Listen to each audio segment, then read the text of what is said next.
Welcome back to Maruthi Telugu motivational channel. ఈ video నేను practical గా చూసి ఫేస్ చేస్తూ రాసుకుంది, అంతేకాని ఏదేదో ఊహించి రాసేసుకుంది కాదు.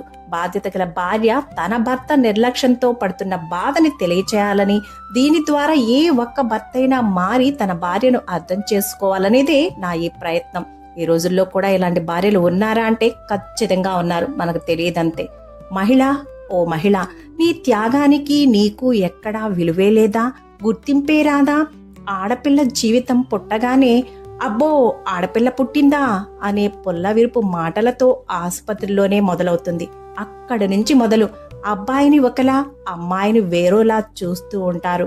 ఆస్తులు పంచడానికి అబ్బాయిలు, అవసరం వస్తే ఆదుకోవడానికి కొందరు తల్లిదండ్రులకు మాత్రం అమ్మాయిలు కావాలి.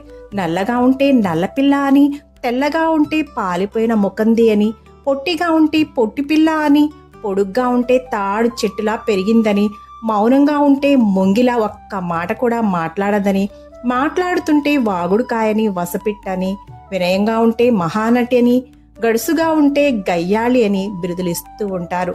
నవ్వితే అబ్బా ఎప్పుడు నవ్వుద్ది, సమయం సందర్భం ఉండదు అని, నవ్వకపోతే ఏడుపుగొట్టు ముఖంది అని, ఇలా పుట్టింది మొదలు ఇంట బయట ఎన్నో మాటలు, అవమానాలు.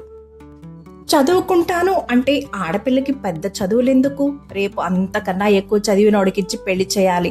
చదివి ఇప్పుడు ఎవరిని ఉద్ధరించాలని, ఎంత చదివినా వంటగదిలో గరిటె తిప్పాల్సిందేగా, అంతటి దానికి అంతలా చదవాలా అని అంటూ ఇల్లాలి చదువు ఇంటికి వెలుగు అనే విషయాన్ని మర్చిపోతారు కొందరు. ఇక ఆడపిల్ల పెరిగి పెద్దదవుతుంది అంటే ఇక ఆంక్షలకి హద్దే ఉండదు. అక్కడికెళ్ళొద్దు, ఎక్కడికెళ్ళొద్దు, వాళ్ళతో మాట్లాడకు, వీళ్లను చూడకు, కాలేజీ అయిపోయి చాలాసేపు అయింది కదా, ఇంత లేట్ ఏంటి, ఎక్కడికెళ్ళావు, ఏం చేసావు, అలాంటి డ్రెస్సులు వేసుకోకు, ఇలాంటివే వేసుకో. ఆడపిల్లని బాధ్యతగా జాగ్రత్తగా పెంచాలి అనే తపనతో ఆమె ఆశల్ని అణచేస్తూ ఉంటారు.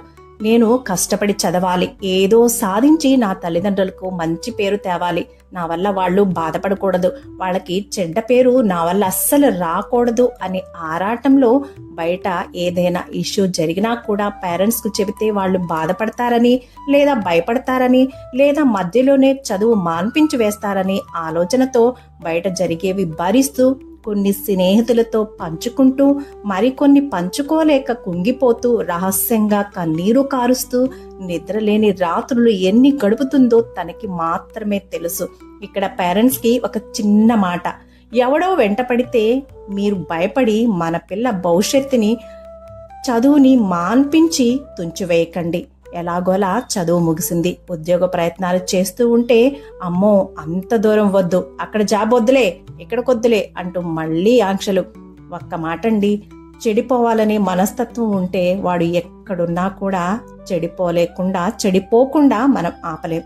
అలా అని మంచి వాళ్ళకి ఎంత చెడు ఎదురైనా సరే, ఎంత చెడుని చూసినా సరే వాళ్ళు చెడు దారిలో పొరపాటును కూడా ఒక్క అడుగు కూడా వేయరు. ఇదే సత్యం. ఇక చదువు అయ్యింది, నెక్స్ట్ ఏంటి అంటే ఇంకేముంది, పెళ్ళే. అన్నీ వదిలి అందర్నీ విడిచి ఎవరో పరిచయం లేని మనిషితో జీవితాంతం గడపమని తోలేస్తారు. ఇక అక్కడి నుండి మొదలు అసలు కదా. అత్తమామలని, భర్తని, వారి సేవలని, ఆడపడుచని, వచ్చిపోయే బంధువులని, స్నేహితులని, వాళ్ళ మర్యాదలని, వంట వార్పులని, ఊపిరి తీసుకోవడానికి కూడా టైం ఉండదు. ఇక తర్వాత పిల్లలు పుడితే ఇక అంతే, ఇక పరుగులే పరుగులు. తన గురించి తాను ఆలోచించుకునే టైం కూడా ఉండదు, క్షణం తీరిక ఉండదు, దమ్మిడి ఆదాయం అస్సలే ఉండదు. పైగా వెక్కిరింతలు, వెటకారపు మాటలు. ఇలా తన సంసారం కోసమే తన జీవితం అంకితం అన్నట్టు సతమతమవుతూ ఈ సంసార సాగరాన్ని ఈదుతూ ఉంటుంది పాపం. No rest, no leaves, no holidays, no jolidays, no Sundays, no festivals, no salary. All 365 days are working days. ఇలాంటి భార్యకి భర్త ఇవ్వాల్సిన జీతం ఏంటో తెలుసా అండి? ప్రేమ. మీ భార్య కోసం మీరు ఇవ్వాల్సింది టైము. తను లేని ఏ ఒక్క రోజును మీ లైఫ్లో ఊహించుకోండి, ఎంత భారంగా ఉంటుందో. ఏమోయ్, రోజు మా కోసం నువ్వే కష్టపడి వంట చేస్తున్నా, ఈరోజు మనందరం కలిసి వంట చేసుకుంటామా అనే ఒకే ఒక్క మాట అలసిన ఆ ఆడ మనస్సుకి ఎంత ఆనందాన్ని ఇస్తుందో మీకు తెలీదు. ఏ బంధంలో అయినా చూపించాల్సింది ప్రేమ వాత్సల్యాలే తప్ప ఈగోలు అహంకారాలు కాదు ఫ్రెండ్స్. ఈగోలు అహంకారాలు వదిలి చూడండి. బంధం బలంగా పచ్చని తోటలా నందన వనంలా ఎంత అద్భుతంగా ఉంటుందో.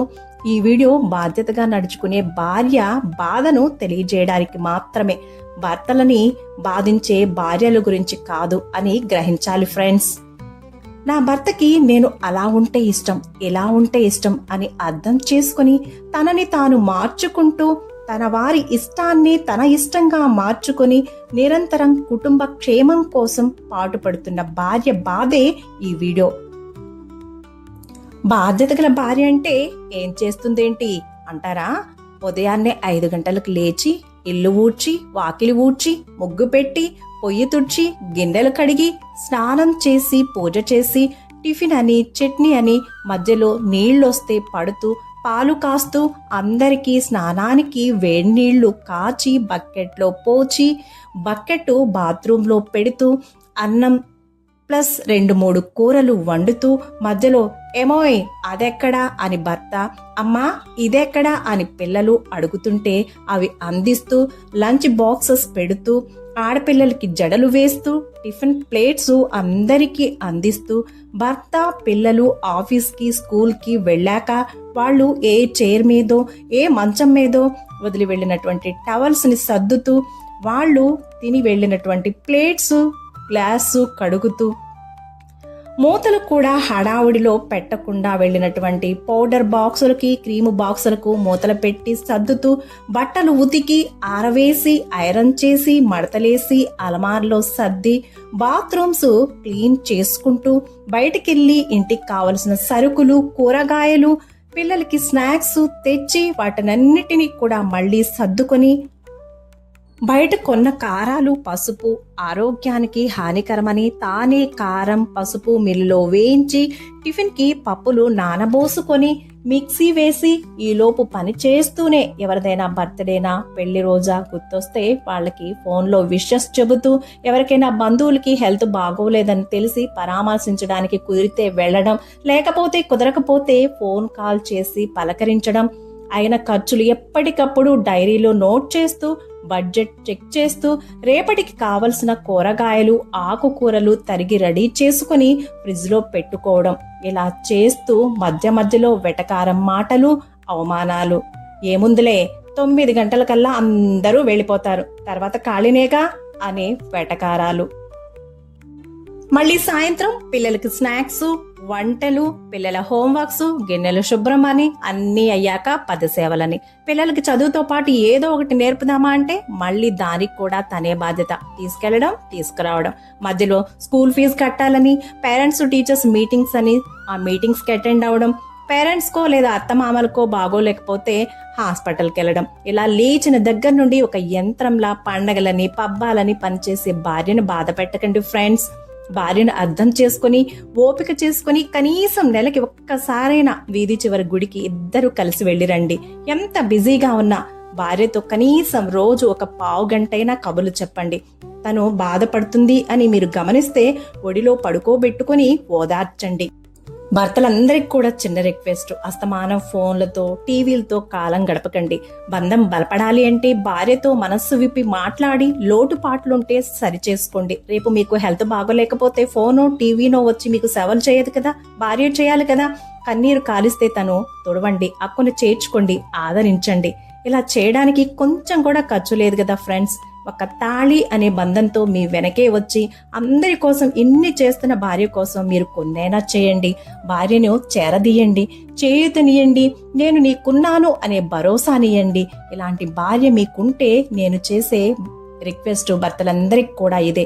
నగలు, నట్ర, కార్లు, బంగ్లాలు కొనక్కర్లేదు. కొంచెం తనకి నచ్చినట్టు నడుచుకోమంటున్నాను, ప్రేమని పంచమంటున్నాను, ఆప్యాయతని అందించమంటున్నాను. అంతే ఫ్రెండ్స్.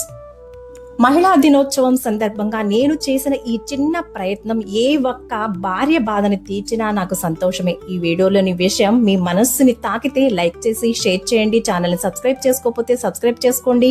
అను డివోషనల్ వాయిస్ అనే నాది సెకండ్ ఛానల్ ఉంది. దాని లింకు ఈ వీడియో కింద డిస్క్రిప్షన్ లో ఇస్తాను. దానిలో దేవీ దేవతల అష్టోత్తరాలు, స్తోత్రాలు వస్తాయి. ఆ ఛానల్ ను కూడా సబ్స్క్రైబ్ చేసుకుని సపోర్ట్ చేయండి ఫ్రెండ్స్. మరో చక్కటి వీడియోతో మళ్ళీ కలుద్దాం. ముందుగా అందరికీ మహిళా దినోత్సవ శుభాకాంక్షలు. శుభాకాంక్షలు. నేను మీ సత్య ఒమ్మిటి. Keep smiling.